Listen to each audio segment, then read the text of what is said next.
ममता ने विपक्ष की एकता में लगाई सेंध। राहुल गांधी की भारत जोड़ो यात्रा हुई बर्बाद। ममता के झटके से सदमे में राहुल, सोनिया और अखिलेश यादव। 10 जनपद पर मातम का माहौल।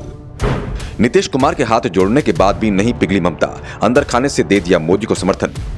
क्या है ऑपरेशन चोर, पकड़ो जेल भरो। विपक्ष के गठबंधन में महाफूट। कंफ्यूजन ही कंफ्यूजन है, सॉल्यूशन का कुछ पता नहीं। यही हो रहा है भारत की राजनीति में विपक्ष के साथ इन दिनों। विपक्ष की हालत कुछ इस कदर हो गई है जैसे कोई बीमार कमजोर बुजुर्ग होता है। ऐसा हम इसलिए कह रहे हैं क्योंकि 2014 के बाद से लगातार विपक्ष एकमत होने की कोशिश कर रहा है, लेकिन कभी सफल नहीं हो पाया।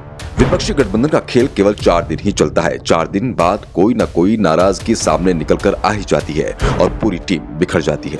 अब हाल ही में विपक्ष को लग रहा था कि सब कुछ ठीक चल रहा है, अब कोई परेशानी नहीं है, 2024 में मोदी को उखाड़ सकेंगे। लेकिन ये इतना आसान नहीं है क्योंकि बंगाल वाली दीदी ने विपक्ष को जोर का झटका दे दिया। ममता दीदी ने अपनी ममता के अंचल को विपक्ष के सर से खींच लिया और तकलीफों की धूप विपक्ष के सर पर जा लगी। ममता दीदी के तेवर अलग ही नजर आ रहे हैं। दीदी ने कह दिया है कि मुझे किसी के सहयोग की जरूरत नहीं, मैं खुद ही चुनाव लड़ लूंगी और अपने दम पर हम चुनाव जीतेंगे।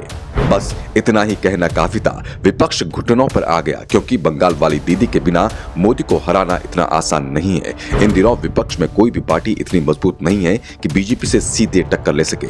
सबकी उम्मीदों का सहारा ममता दीदी बनी हुई थी, लेकिन अब ममता दीदी के झटके के बाद विपक्ष को दिन में तारे नजर आ गए। हालांकि अब विपक्ष में तो ये बातें चल रही हैं कि ममता दीदी मोदी से डर गई, ये ऑपरेशन चोर पकड़ो जेल भरो का साइड इफेक्ट है। लेकिन हकीकत क्या है ये तो खुद ममता बनर्जी ही जानती हैं।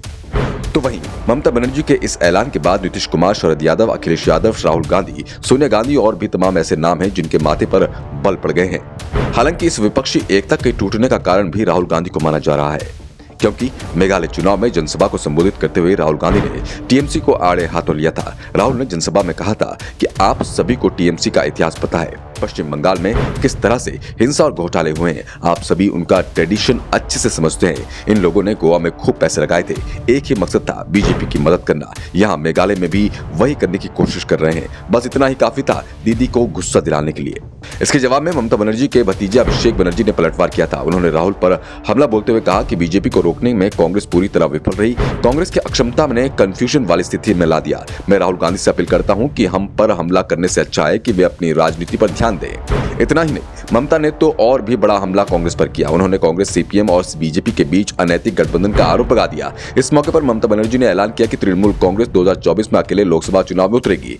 अब यहाँ पूरे विपक्ष को राहुल गांधी के ऊपर गुस्सा आ रहा है, क्योंकि जो कुछ भी बोला वो राहुल ने बोला, लेकिन अब उसका परिणाम पूरे विपक्ष को भुगतना पड़ रहा है। लेकिन यहाँ सबसे बड़ी दिक्कत ये भी है कि विपक्ष में प्रधानमंत्री पद के कई सारे दावेदार हैं। एक तरफ ममता बनर्जी खुद को प्रधानमंत्री पद के लिए उपयुक्त मानती है, तो वहीं नीतीश कुमार भी अपने आप को कम नहीं मानते।